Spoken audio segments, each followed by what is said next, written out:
servicio. Dios es bueno, por siempre Él es bueno. Y le damos gracias por otro año que nos ha concedido.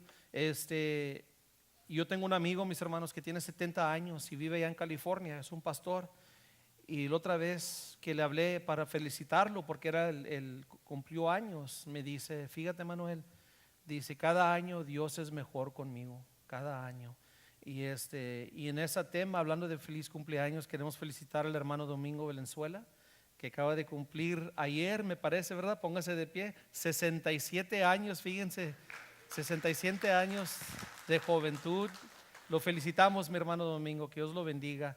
El hermano Domingo también es recibido como pastor. Es un hombre de Dios, un siervo. Que Dios lo bendiga, mi hermano, y que le dé muchos más años llenos de buena salud y llenos de la gracia de Dios. Amén. Amén. La palabra de Dios nos dice en Génesis capítulo 11, versículos 1 a 9, dice: en ese entonces se hablaba un solo idioma en toda la tierra. Al emigrar al oriente, la gente encontró una llanura en la región de Sinar y ahí se asentaron. Un día se dijeron unos a otros: vamos a hacer ladrillos y a cocerlos al fuego. Fue así como usaron ladrillos en vez de piedras y asfalto en vez de mezcla. Luego dijeron: construyamos una ciudad con una torre que llegue hasta el cielo. De este modo nos haremos famosos y evitaremos ser dispersados por toda la tierra. Pero el Señor bajó para observar la ciudad y la torre que los hombres estaban construyendo. Y se dijo él mismo: todos forman un solo pueblo y hablan una sola idioma. Esto es solo el comienzo de sus obras, y todo lo que se propongan lo podrán lograr. Será mejor que bajemos y confundir su idioma para que ya no entiendan entre ellos mismos. De esta manera el Señor los dispersó desde ahí por toda la tierra, y por lo tanto dejaron de construir la ciudad. Por eso a la ciudad se le llamó Babel, porque fue allí donde el Señor confundió el idioma de toda la gente en la tierra y donde los dispersó por todo el mundo. Oremos, hermanos. Santísimo Padre, esta mañana, oh Dios, nos gozamos, Señor, iniciando este primer servicio del año. Señor, te pedimos que derrames de tu presencia, tu bendición, oh Dios, del entendimiento que viene por medio de tu Espíritu Santo sobre tu palabra. Y oh Dios, ahora te pedimos, te rogamos, Señor, que siempre estés con nosotros, que habites siempre con nosotros. En el nombre de Cristo oramos, amén, en amén. Se acababan de pasar muchos años, mis hermanos, desde el diluvio de Noé. Y acuérdense que cuando el Señor creó a Adán y a Eva, el Señor hizo un pacto con Adán. Un pacto es algo, mis hermanos, en donde es como un contrato, como hemos hablado en tiempos pasados, es un contrato. Un pacto es algo de que cuando entra uno a un pacto con el Señor Dios, eso es algo que es por siempre. Y ahora en ese pacto con Adán y Eva, el Señor trajo ese pacto al fin cuando destruyó todo el mundo por medio del diluvio. Ahora, después del diluvio, el Señor hizo otro pacto con Noé. Y el pacto era casi lo mismo, ¿verdad? Ahora se iban a encontrar sistemas de justicia, iba a haber gobierno y para gobernar la gente, ¿verdad? Para que no hubiera tanto desorden. Pero este pacto era casi lo mismo que hizo el pacto con Adán. O sea, cuando hizo el pacto con Noé, le dijo para que vayan y se multipliquen. Vayan y multiplíquense. Y yo les exijo, mis hermanos, iglesia, yo les exijo que lean tocante este pacto. Se encuentra en capítulo 9 de Génesis, del versículos 9 al 11. Pero en este pacto, mis hermanos, estamos viendo que el Señor todavía tiene el mismo propósito que Él tuvo con Adán. Ahora, hay diferentes pactos que nos encontramos en la Biblia, diferentes pactos que los hemos encontrado, el primero siendo con Adán y luego con Noé. El tercer pacto fue con Abraham y luego con Moisés y luego con el rey David. Y al fin, pues no al fin, ¿verdad? Pero al fin de todo sí, el pacto más importante que encontramos hoy es con el Señor Jesucristo por medio de su sangre. Y hoy vamos a observar la Santa Cena, y quiero que le pongan atención cuando esté leyendo la escritura tocante a la Santa Cena, porque el Señor, cuando Él da la bebida y Él dice: esta es mi sangre en que se encuentra el nuevo pacto. Y en este pacto, mis hermanos, estamos viendo que es algo que siempre el Señor siempre es fiel tocante del pacto. Ahora, hablando de pactos modernos, hoy en día tenemos lo que se nombra los matrimonios, ¿verdad? Los matrimonios es un pacto. Ahora, ¿qué es la diferencia de un matrimonio y de una pareja que nomás está viviendo juntos pero no están casados?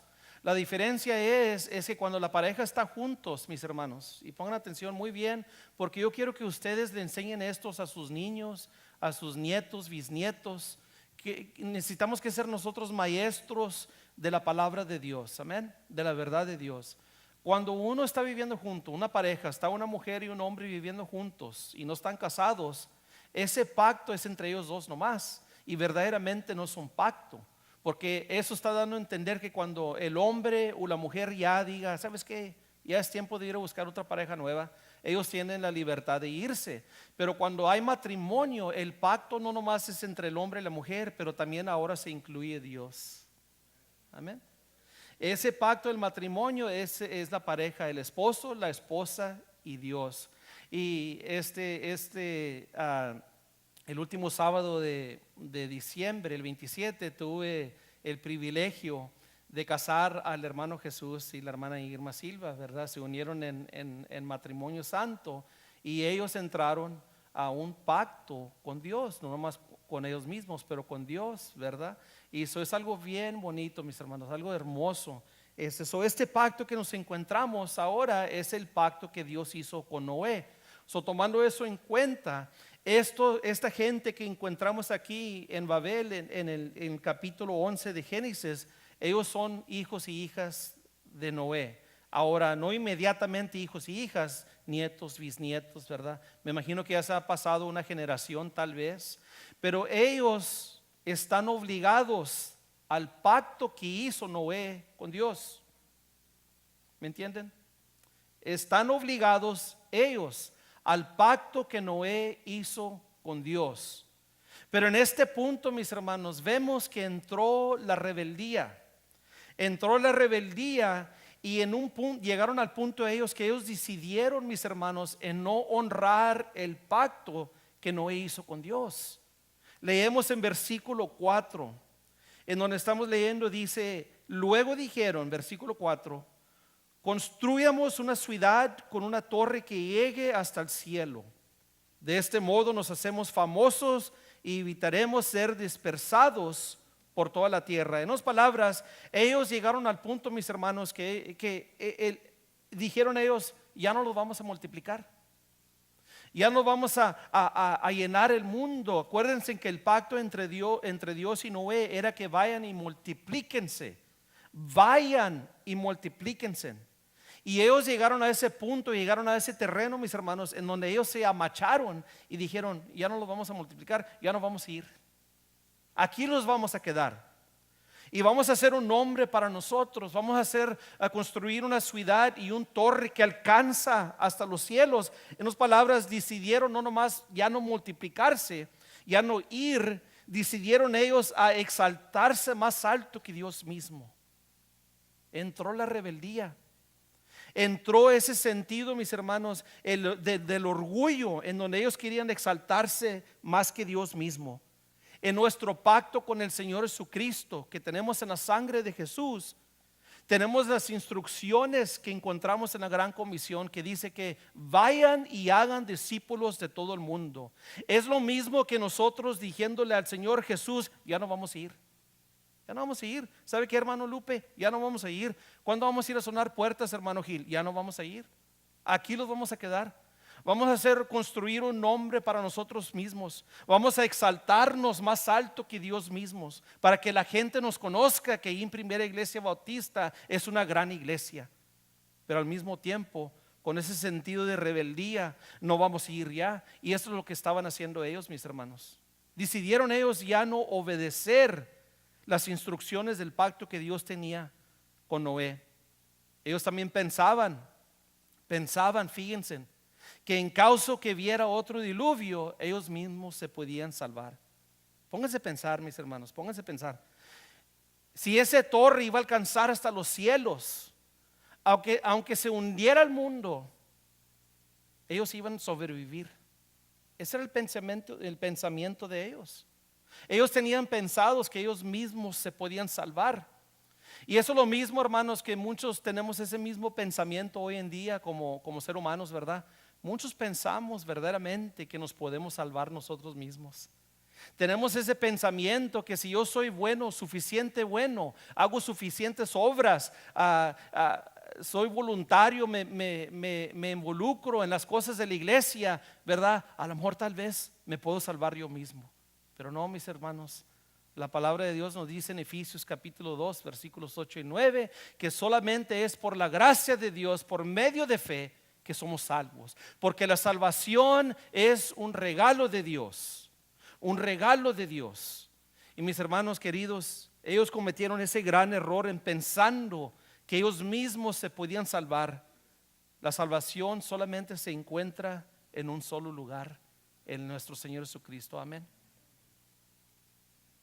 Ellos quisieron ser conocidos como la gente también que Dios no pudo destruir. Imagínense ustedes, imagínense.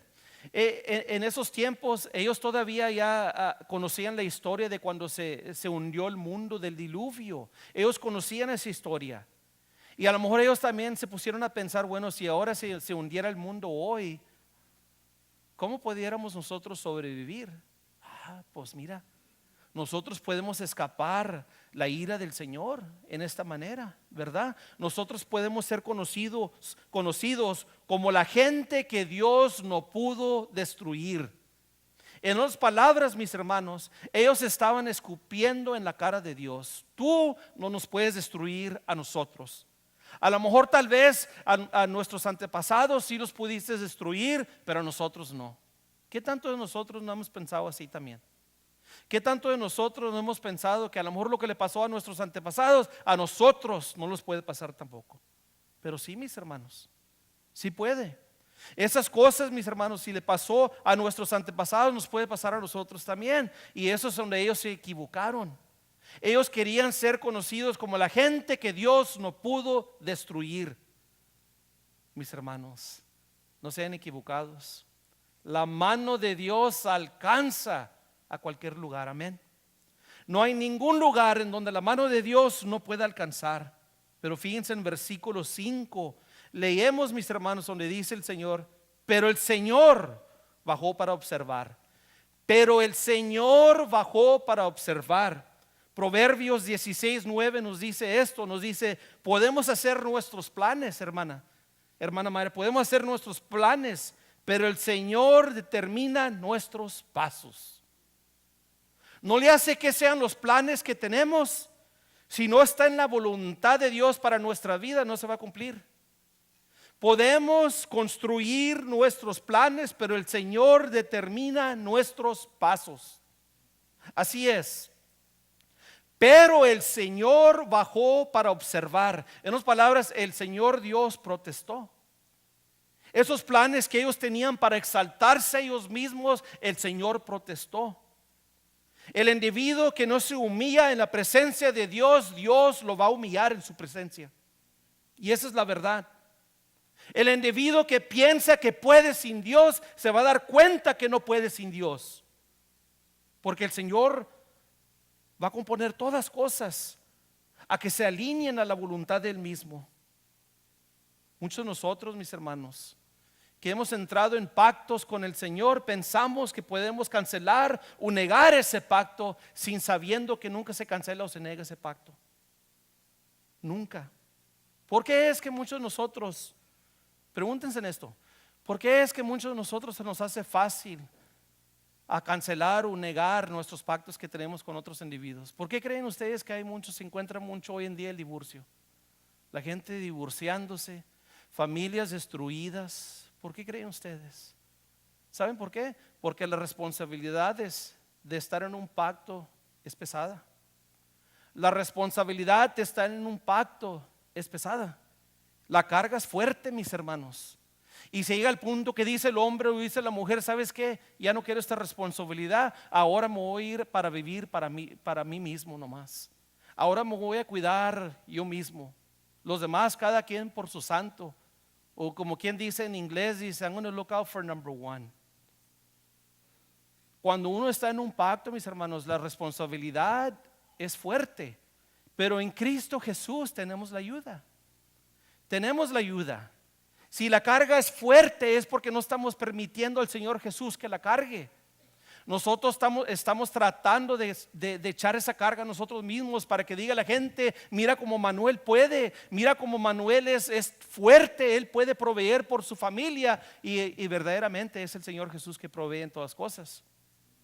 Y con tiempo, mis hermanos, con tiempo, si yo hago el esfuerzo para ganarme esa fama, para que la gente diga, mira lo que está haciendo Manuel, al rato caigo, al rato me canso, al rato digo, ¿sabes qué? Ya no quiero yo esta responsabilidad. ¿Y qué es lo que hago? Abandono a mi esposa y a mis hijos. Por eso hay mucho divorcio. Por eso, fíjense en la vida también homosexual. Vamos a hablar de esto. Yo estaba pensando de esto el otro día. Qué cosas cuando uno se pone a pensar, ¿verdad? Yo estaba pensando tocante la vida homosexual. Miren, hablando de responsabilidad. Estoy hablando de responsabilidad, no de pacto ahorita, estoy hablando de responsabilidad. Antes se decía mucho, como en los 90s, en los tempranitos en los 2000, ¿verdad? Se decía mucho que mayor parte de los que están viviendo la vida homosexual es porque fueron abusados de niños. Decían que como 95% de las personas viviendo ese estilo de vida es porque iban a sido abusados de niños. Eso es bastante, ¿verdad? Bastante abuso de niños. Pero ahora hay unos estudios nuevos, fíjense. Hay unos estudios nuevos que dicen que mayor parte de la gente, la mayor parte de la persona que está entrando a esas relaciones homosexuales no es porque fueron abusados, es porque nomás ellos quieren. Está saliendo de ellos mismos. Yo quiero ser un homosexual y ahora voy a entrar a estas relaciones. ¿Saben por qué lo están haciendo? ¿Saben por qué? Un hombre lo hace porque siendo un hombre es una gran responsabilidad. Siendo un hombre es una gran responsabilidad. Siendo una mujer es una gran responsabilidad. Y estos individuos lo que están haciendo, los hombres están diciendo, para ya no tener la responsabilidad de ser hombre, ahora me voy a portar como una mujer. Y para ya no tener la responsabilidad de ser mujer, ahora me voy a portar como un hombre.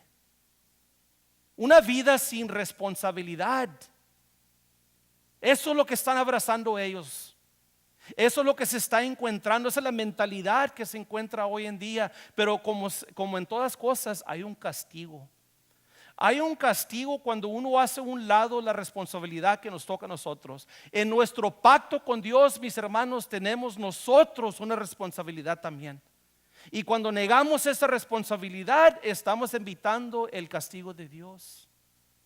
Por eso se encuentra esta gente en esa situación. Ellos quisieron negar la responsabilidad del pacto que ellos tenían con Dios y sufrieron un castigo. Sufrieron un castigo, mis hermanos. Lo que uno no sabe es que Dios, el Dios de pactos, nunca cancela o niega sus pactos. Amén. Nunca cancela o niega sus pactos. Segundo Timoteo capítulo 2 versículo 13 dice, si somos infieles, Él sigue siendo fiel, ya que no puede negarse a sí mismo. Si nosotros somos infieles, Él sigue siendo fiel. Ese es el Dios de pactos, mis hermanos, que tenemos. Ese es el Dios de pactos que servimos nosotros. Un Dios que no se puede negar Él mismo. Este fin de semana hubo una historia aquí en nuestra iglesia, en una familia que tenemos aquí. Secuestraron a su hermano y se lo llevaron, no nomás al hermano, pero a su madre también, y le estaban pidiendo bastante dinero. Pero por medio de las oraciones y porque Dios de nuestro pacto es fiel, se logró, y ese individuo, el hijo y la y la mamá se regresaron, están bien de salud y no se pagó lo que le estaban pidiendo. Solo Dios puede hacer esas cosas. Solo Dios puede mover su mano y hacer lo que es imposible posible, porque Él es fiel, Él es el Dios de los pactos. Amén. El Dios de los pactos inicia nuestros pactos, mis hermanos. Él es el que inicia todo. Romanos 5:8 dice: pero Dios demuestra su amor por nosotros en esto, en que cuando todavía nosotros éramos sus enemigos, Cristo murió por nosotros. Fíjense, cuando nosotros éramos enemigos de Él, todavía Cristo murió por nosotros. En otras palabras, lo que andábamos haciendo mal nosotros, Cristo dijo: échame la culpa a mí, échame el paletón a mí, castígame a mí, no a ellos. Él inicia nuestros pactos. No nomás inicia nuestros pactos, Él mantiene nuestros pactos. Colosenses capítulo 1 versículo 17 dice: Cristo Jesús ya existía antes de todas las cosas y mantiene unida toda la creación. Cristo Jesús no nomás es el creador, es el mantenedor, mis hermanos. Él es el que mantiene todas las cosas en existencia. El pacto que tenemos con Dios, Él lo mantiene. Qué bonito, ¿verdad? ¿Qué carga tenemos nosotros entonces? Si Él inicia y Él mantiene nuestros pactos. Y no nomás eso, el Dios de pactos completa nuestros pactos, mis hermanos. Colosenses 2:10 dice: de modo que ustedes también están completos. Digan todos conmigo esta palabra: completos, mediante la unión con Cristo. ¿Qué quiere decir eso? Que estamos completos mediante la unión con Cristo. Eso quiere decir que no nos hace falta nada. No nos hace falta nada. Muchas veces pensamos que nos hace falta algo porque no estamos buscando, no nos estamos informando. Hermanos, estamos bien equipados en este pacto. Estamos completos en Cristo. Y todo aquel individuo que está en un pacto con Dios por medio de su Hijo nuestro Señor Jesucristo, tú estás completo, no te hace falta nada. Si piensas que te hace falta algo, lo que te hace falta es acercarte más a Él, al Dios de pactos, ¿verdad? Porque no nos hace falta nada, es palabra de Dios. Viendo que Él sí es fiel, ahora vamos a ser cristianos responsables en el año 2015. ¿Qué les parece? Vamos a ser responsables. Vamos a ser responsables por nuestro pacto, porque el Señor es fiel. Ahora hay que ser fieles nosotros. Hay que no negar nuestro pacto con el Señor Jesús. Hay que no hacerlo a un lado. Hay que no pensar que podemos cancelar ese pacto. Cuiden su pacto. ¿Qué les parece? Cuiden su pacto. Hoy, este día, mis hermanos, vamos a renovar nuestra diligencia, nuestras promesas para cuidar el pacto que tenemos con Dios. Hoy, esta mañana, mis hermanos, yo los voy a invitar que tomen un tiempo ahorita, que cierren sus ojos, inclinen sus rostros y vamos a arreglar cuentas con el Señor, porque ahorita vamos a observar la Santa Cena, mis hermanos queridos, y vamos a renovar nuestra diligencia para el nuevo pacto que se encuentra en la sangre de Jesús.